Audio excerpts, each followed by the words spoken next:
Hello बच्चा लोग, और आज हम लोग स्टार्ट करने वाले हैं क्लासिफिकेशन ऑफ ऑर्गेनिक कंपाउंड। जैसे कि आप लोग को थंबनेल में दिख गया होगा बच्चा लोग, आज हम लोग होमोलोगस सीरीज के बारे में डिस्कस करेंगे बच्चा लोग। तो उम्मीद करते हैं बच्चा लोग आप लोग पीछे वाले लेक्चर को देख के यहाँ पे आए होंगे, क्योंकि पिछले लेक्चर में आप लोग को ग्रुप के बारे में बताए थे, फंक्शनल ग्रुप के बारे में बताए थे। उसमें आप लोग को आइडेंटिफाई करना था फंक्शनल ग्रुप का, और उसमें नेमिंग करना था किसी भी कंपाउंड में।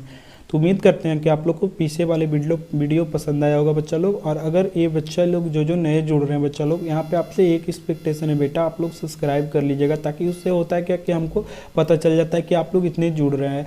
तो चलिए बच्चा लोग, अगर आप देखते हैं वीडियो बच्चा लोग, तो अगर जितने देखते हैं उतना आपसे उम्मीद करते हैं बच्चा लोग कि सब्सक्राइब कर लीजिएगा, ताकि होगा क्या कि इससे आप लोग को आने वाले भी वीडियो आसानी से आपको मिल जाएगा। और इधर से मेरा मोटिवेशन भी आपसे बना हुआ रहेगा, क्योंकि आपका जो ये सब्सक्राइब जो बटन होता है, आप अगर दबाते हैं तो हमको पता चलता है कि मेरे साथ इतने बेटा लोग जुड़ रहे हैं। तो चलिए यहाँ पे ये आपको वीडियो स्टार्ट करते हैं बच्चा लोग। तो यह ऑर्गेनिक केमिस्ट्री का क्लास 11 का चैप्टर नंबर 1 है बेटा, और लेक्चर नंबर 6 है, जो कि इसमें लेक्चर में हम लोग होमोलोगस सीरीज के बारे में डिस्कस करेंगे बेटा। तो चलिए हम लोग देखते हैं होमोलोगस सीरीज क्या होता है। तो होमोलोगस सीरीज के पहले हम लोग डिफाइन कर लेते हैं। तो एक ऐसा कंपाउंड है बेटा, आप लोग सिंपल डिफाइन, आप लोग को डिफाइन अगर रटिएगा तो रटू डिफाइन हो जाएगा बच्चा लोग। तो आपको एग्जाम्पल के थ्रू बताएंगे। तो इसमें जो कंपाउंड जो होता है, इसमें कोई भी कंपाउंड है तो उसमें जो अगर होमोलोगस सीरीज है तो उसमें जो फंक्शनल ग्रुप रहेगा उस कंपाउंड में वो सेम रहेगा, और उसका मॉलिक्यूलर फार्मूला जो सेम जनरल मॉलिक्यूलर फार्मूला है। जैसे अल्केन है तो अल्केन का क्या हो जाएगा बच्चा लोग, CnH2n+2। तो जो एक है, एक होमोलोगस सीरीज है, 2 होमोलोगस सीरीज है, 3 होमोलोगस सीरीज है, तो तीनों में फंक्शनल ग्रुप सेम रहना चाहिए, साथ साथ जनरल मॉलिक्यूलर फार्मूला सेम रहना चाहिए, बट डिफरेंट मॉलिक्यूलर मास होना चाहिए। इसका जो मॉलिक्यूलर मास होगा वो डिफरेंट होना चाहिए, इसका जो वेट है वो अलग होना चाहिए, इसका वेट है वो अलग होना चाहिए। अगर वेट सिमिलर हो जाएगा बच्चा लोग तो उसको हम लोग बोलते हैं, एक टर्म हम लोग डिफाइन करते हैं, उसको बोलते हैं आइसोमर बच्चा लोग, जो कि आप लोग को नेक्स्ट चैप्टर में पढ़ना है बच्चा लोग। तो चलिए इस लेक्चर में आप लोग को बताते हैं। तो यहाँ पे आप लोग होमोलोगस सीरीज के बारे में जान लिए बच्चा लोग। जैसे एक होमोलोगस सीरीज है, 2 होमोलोगस सीरीज है, 3 है। ये तीनों में आप लोग का क्या सेम रहेगा बच्चा लोग, फंक्शनल ग्रुप ये तीनों में सेम रहेगा, साथ साथ जनरल मॉलिक्यूलर फार्मूला भी सेम रहेगा। बट यहाँ पे क्या डिफरेंट रहेगा बच्चा लोग, जो आप लोग का मॉलिक्यूलर मास है तीनों में सेम नहीं रहेगा बच्चा लोग। आप लोग याद कर लीजिएगा, आप लोग रट लीजिए नहीं तो समझ लीजिए, क्योंकि आपको इतना समझा रहे तो समझ ही गए होंगे। आपको एग्जाम्पल के थ्रू बताते हैं इसी को। जैसे देखिए एक कार्बन अल्केन है, तो अल्केन का जो जनरल मॉलिक्यूलर फार्मूला होता है बच्चा लोग, सारे को होता है CnH2n+2। CnH2n+2 होता है ना बच्चा लोग। तो यहाँ पे एन पे यहाँ पे 1 पुट कीजिए और यहाँ पे सोल्व कीजिए, तो आप लोग को CH4 आएगा, जो कोई मीथेन होता है। एन को 2 पुट कीजिएगा तो इथेन आपको आएगा, N3 पुट कीजिएगा तो प्रोपेन आएगा, N4 पुट कीजिएगा तो ब्यूटेन आएगा। तो यहाँ पे देखिएगा आप लोग को जो आपका यहाँ पे तो फंक्शनल ग्रुप है नहीं, जहाँ फंक्शनल ग्रुप रहेगा वहाँ फंक्शनल ग्रुप सेम रहना चाहिए। यहाँ पे देखिए जनरल मॉलिक्यूलर फार्मूला सेम है, क्योंकि यहाँ पे जो जनरल मॉलिक्यूलर फार्मूला है यहाँ पे भी वही लग रहा है, यहाँ पे भी वही यूज हो रहा है, यहाँ पे भी वही यूज हो रहा है, वहाँ पे यहाँ पे भी यही यूज हो रहा है, यहाँ पे भी यही यूज हो रहा है। अब देखिए बच्चा लोग, अब हम लोग को क्या आइडेंटिफाई करना है, पर डिफरेंट मॉलिक्यूलर मास होना चाहिए। देखिए CH4 है, उसका मास अलग है, यहाँ पे 16 है इसका मास बच्चा लोग, इसका भी मास अब इसका डिफरेंट हो जाएगा, क्योंकि यहाँ पे कार्बन 2 है, तो 12 12 24 हो जाएगा, 24 और 3 3 6 मतलब 30 हो जाएगा बच्चा लोग, और इसका हो जाएगा 16, तो यहाँ पे 30 है। देखिए यहाँ पे वेट बढ़ते जा रहा है, तो इसका मॉलिक्यूलर वेट जो है जो तो बढ़ते जा रहा है, इसका अलग है, इसका अलग है, लेकिन जनरल मॉलिक्यूलर फार्मूला तो दो का सेम आपको आ गया। अब देखिए तीसरा में भी आपका जो मॉलिक्यूलर वेट है वो बढ़ जाएगा, क्योंकि यहाँ पे 3 कार्बन है। अब चौथा में भी आपका जो होगा मॉलिक्यूलर वेट यहाँ पे भी बढ़ जाएगा। जैसे यहाँ पे क्यों बढ़ेगा चलो, यहाँ पे 4 कार्बन है, तो 4 कार्बन आप जोड़ते हैं तो आपका ज़्यादा मॉलिक्यूलर वेट हो जाएगा। तो देखिए यहाँ पे भी, और देखिए यहाँ पे ई जो है, यहाँ पे ई देख रहे हैं, इसका देखिएगा यहाँ पे भी कार्बन देखिएगा 4 ही है, 1 कार्बन है, 2 कार्बन है, 3 कार्बन है, 4 कार्बन। और डी और ई का अगर मॉलिक्यूलर फार्मूला निकालिएगा ना बेटा, तो आप लोग का सेम आएगा मॉलिक्यूलर फार्मूला। तो ये जो डी और जो ई का रिलेशन होता है ना बच्चा लोग, आपको तुरंत बताएं कि जो अगर मॉलिक्यूलर वेट है अगर सेम हो जाता है, अगर 2 कंपाउंड है उसका मॉलिक्यूलर वेट अगर दोनों का सेम हो जाएगा तो उसको हम लोग टर्म डिफाइन करते हैं आइसोमर। तो यहाँ पे डी और ई का जो रिलेशन हो जाएगा वो आइसोमर हो जाएगा, लेकिन ए है, बी है और सी और डी है ना, ये आपस में होमोलोग है। क्यों होमोलोग है बच्चा लोग, क्योंकि उनका सेम जनरल मॉलिक्यूलर फार्मूला है और डिफरेंट इनका मॉलिक्यूलर वेट है, तो इसी कारण इसका यहाँ पे ट्रेंड होगा। अब हम लोग अल्केन देख लिए बेटा, अब हम लोग अल्कीन देखेंगे। देखिए अल्कीन में बेटा, तो अल्कीन का जनरल मॉलिक्यूलर फार्मूला CnH2n होता है बच्चा लोग। तो अगर जो मिनिमम कार्बन अगर हम लोग अल्कीन के लिए अगर ड्रा करते हैं तो वो 2 होता है, 2 के बिना अगर अल्कीन बनेगा नहीं। तो यहाँ पे 2 कार्बन यहाँ पे पुट करते हैं, अगर CnH2n पर H2n है उसमें अगर n के जगह 2 पुट करते हैं तो आप लोग को ये फार्मूला बन जाएगा बच्चा लोग, CH2 आपको।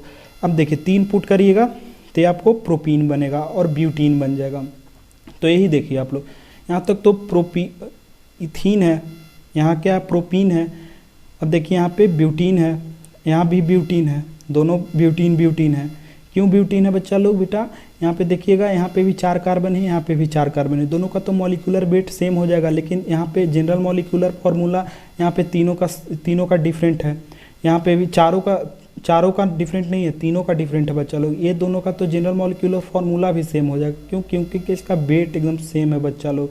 अब देखिए इसमें क्या डिफरेंट हो जाता है, क्या डिफरेंट है बच्चा लोग। यहाँ पे देखिएगा यहाँ पे जो डबल बॉन्ड है यहाँ दूसरे पोजीशन पे है, यहाँ पहले पोजीशन पे है बच्चा लोग। तो यहाँ पे देखिए बेटा यहाँ पे डिफरेंस होता है, तो इसको हम लोग बोलते हैं आइसोमर, ये दोनों के रिलेशन को।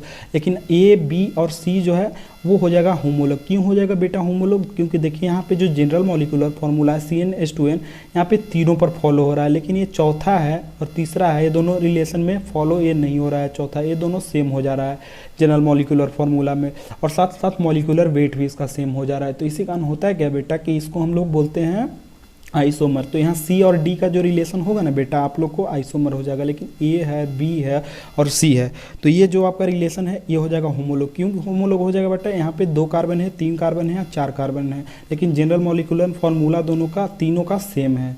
तो यहाँ पे आप लोग को बताए थे कि जनरल मॉलिक्यूलर फार्मूला सेम होना चाहिए, साथ साथ आपको जो फंक्शनल ग्रुप है वो सेम होना चाहिए, और साथ साथ आपको जो मॉलिक्यूलर वेट है वो अलग होना चाहिए। लेकिन यहाँ पे C और D में ऐसा नहीं हो रहा है। तो उम्मीद करते हैं क्वेश्चन आपको समझ में आया होगा बेटा। तो चलिए नेक्स्ट स्लाइड पे आते हैं, जो कि आप लोग को लास्ट स्लाइड है बेटा। कुछ क्वेश्चन है आप लोग डिस्कस कीजिए बेटा, आप लोग को बताते हैं। तो ये क्वेश्चन में आप लोग को होमोलोगस जो सेट है, अगर होमोलोगस सेट है तो आपको फर्स्ट मारना है, सेकेंड होमोलोगस सेट है तो होमोलोगस सेट आप लोग को करेक्ट चूज करना है, फर्स्ट या सेकेंड आप लोग चूज कीजिए। तो ये क्वेश्चन आप लोग बनाइए बेटा, आप लोग को इतना अच्छे से समझाए हैं, उम्मीद करते हैं आप लोग ये सोल्व कर लीजिएगा। आपको समय दे रहे हैं बेटा, आप लोग पॉज करके इसको क्वेश्चन को सोल्व कीजिए। चलिए क्वेश्चन को हम सोल्व करवाते हैं बेटा। तो यहाँ पे देखिएगा जो बेंजीन है यहाँ पे OH से जुड़ा हुआ, OH क्या बताए थे बेटा अभी? अल्कोहल है, इसको हम लोग बोलते हैं हाइड्रोक्सी भी। क्या बोलते हैं बेटा? हाइड्रोक्सी। तो ये क्या है? अल्कोहल है। अगर ये अल्कोहल डायरेक्ट अगर बेंजीन रिंग से जुड़ जाता है बेटा तो उसको हम बोलते हैं फिनॉल। फिनॉल है ना बेटा, अगर किसी भी बेंजीन रिंग से अगर अल्कोहल जुड़ जाता है तो उसको हम बोलते हैं बेटा फिनॉल।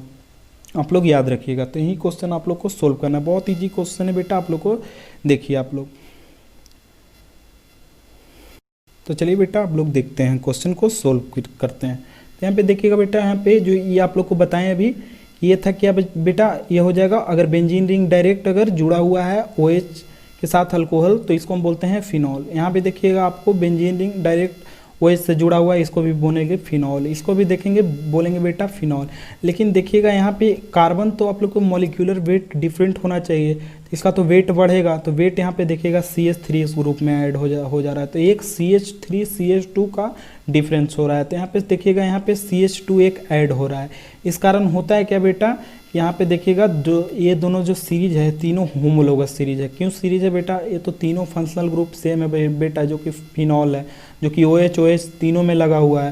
ये तो फिनॉल है, ये तो आपको पक्का पता हो गया कि यहाँ पे ये होमोलोगस सीरीज हो जाएगा, क्योंकि इसका जो सेम मॉलिक्यूलर फार्मूला है और जो मॉलिक्यूलर वेट है वो भी डिफरेंट होते जा रहा है। क्यों? क्योंकि यहाँ पे CH2 ऐड होते जा रहा है। यहाँ पे एक CH2 ऐड हुआ, यहाँ पे एक CH2 ऐड हो गया, तो 2 CH2 यहाँ पे है, एक CH2 यहाँ पे ऐड हुआ, तो यहाँ पे एक CH2 डिफरेंट के कारण अब देखिए फिनॉल्स और अल्कोहल है ना बेटा, वो अलग अलग फंक्शनल ग्रुप है, वो आपको बताते हैं ये वाले क्वेश्चन की ओर। जैसे देखिए ये जो अगर बेंजीन है ना, अगर डायरेक्ट इससे जुड़ा हुआ है, अगर बेंजीन के साथ डायरेक्ट OH अगर जुड़ा हुआ रहता है बेटा तो उसको हम बोलते हैं फिनॉल। लेकिन अगर बेंजीन के साथ अगर कोई ग्रुप जुड़ा हुआ है, उसके साथ अगर OH जुड़ा हुआ है तो उसको हम लोग बोलते हैं अल्कोहल बेटा, आप लोग याद रखिएगा।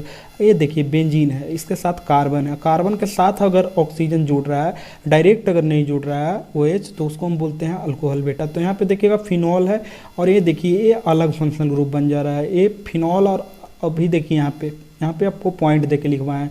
फिनॉल और जो अल्कोहल है वो डिफरेंट फंक्शनल ग्रुप है। तो यहाँ पे देखिएगा फिनॉल है और बेंजाइलिक अल्कोहल है बच्चा लोग, जो कि CH2OH जो कि बाहर से बेंजीन से जुड़ा हुआ है बेटा। तो यहाँ पे देखिएगा ये अल्कोहल है, ये फिनॉल है, ये देखिएगा ऑर्थोक्रिसॉल है बेटा, जो कि यहाँ पे ऑर्थो पोजीशन पे जुड़ा हुआ है। अब देखिएगा ये है फिनॉल ग्रुप, ये फिनॉल है, ये फिनॉल है, लेकिन ये अल्कोहल है, तो ये सेट तो होगा कभी नहीं बेटा। तो यहाँ पे जो होमोलोगस सेट है वो फर्स्ट ऑप्शन हो जाएगा। अब देखिए ये क्वेश्चन है, इसी तरह आप लोग ये भी क्वेश्चन सोल्व कीजिएगा, जो कि लास्ट क्वेश्चन है बेटा। तो इसको सोल्व करवाते हैं। तो देखिए यहाँ पे जो कि 1 डिग्री है एमाइन, यहाँ पे देखिए 1 डिग्री है एमाइन, यहाँ भी देखिए 1 डिग्री है एमाइन, है ना बेटा। जैसे यहाँ देखिए नाइट्रोजन है जो आपको एक कार्बन से सब जगह जुड़ा हुआ है। देखिए ये जो नाइट्रोजन है एक कार्बन से जुड़ा हुआ है, यहाँ भी एक कार्बन से जुड़ा हुआ है, लेकिन यहाँ पे जो एक कार्बन है इसके साथ एक कार्बन बढ़ रहा है। तो ऐसे भी देखिए ये नाइट्रोजन है एक ही कार्बन से जुड़ा हुआ है, तो 1 डिग्री हो जाएगा। 1 डिग्री है तो मतलब सेम फंक्शनल ग्रुप है। आपको बताए थे पिछले क्लास में 1 डिग्री, 2 डिग्री और 3 डिग्री है, तीनों अलग अलग फंक्शनल ग्रुप शो करता है। जैसे NH है और 2 है आपका, तो ये 1 डिग्री अल्कोहल हो जाएगा, 1 डिग्री अमाइन हो जाएगा सॉरी। और NH है आपका और ये है, तो ये हो जाएगा 2 डिग्री अमाइन। और अगर N है और ट्रिपल बॉन्ड यहाँ पे देखिएगा 3 तरफ से कार्बन से अगर जुड़ा हुआ है तो ये 3 डिग्री अमाइन हो जाएगा। तो तीनों अलग अलग फंक्शनल ग्रुप होता है बेटा। तो यहाँ पे देखिएगा सेम 1 डिग्री 1 डिग्री 1 डिग्री तीनों में, तो ये सेम फंक्शनल ग्रुप है। साथ साथ यहाँ पे देखिएगा आप लोग को CH3 एक बढ़ते जा रहा है, CH2 का आपको यहाँ पे डिफरेंस दिख रहा है। तो यहाँ पे देखिएगा CH2 डिफरेंस होने के कारण मॉलिक्यूलर वेट तो उसका बढ़ जा रहा है, सेम हो नहीं रहा है। तो यहाँ पे तो हमेशा ये होमोलोगस बनेगा। और साथ साथ इसका देख लीजिए आप लोग कि जनरल मॉलिक्यूलर फार्मूला भी सेम है, इसके साथ साथ इसका क्या सेम है बेटा, इसका फंक्शनल ग्रुप भी सेम है। इसका देखिएगा कैसे सेम नहीं, यहाँ पे देखिए 1 डिग्री है, यहाँ पे 2 डिग्री अमाइन है, यहाँ पे 3 डिग्री है, तो तीनों सेम फंक्शनल ग्रुप डिफरेंट हो गया। तो ये तो कभी होगा ही नहीं, क्योंकि आपको अभी ही बताया है कि 1 डिग्री 2 डिग्री और 3 डिग्री जो अमाइन होता है ना बेटा, ये हमेशा अलग अलग फंक्शनल ग्रुप है। तो यहाँ पे होमोलोगस सीरीज में हमेशा सेम फंक्शनल ग्रुप शो करता है। तो उम्मीद करते हैं बेटा कि आपको ये वीडियो पसंद आया होगा। चलिए धन्यवाद बेटा, आप लोग को नेक्स्ट वीडियो में मिलते हैं। अगर जो बच्चे लोग का अगर समझ में नहीं आया बेटा तो आप लोग कमेंट बॉक्स में कमेंट कीजिए, हम समझाने का वहाँ पे कोशिश करेंगे बेटा। धन्यवाद।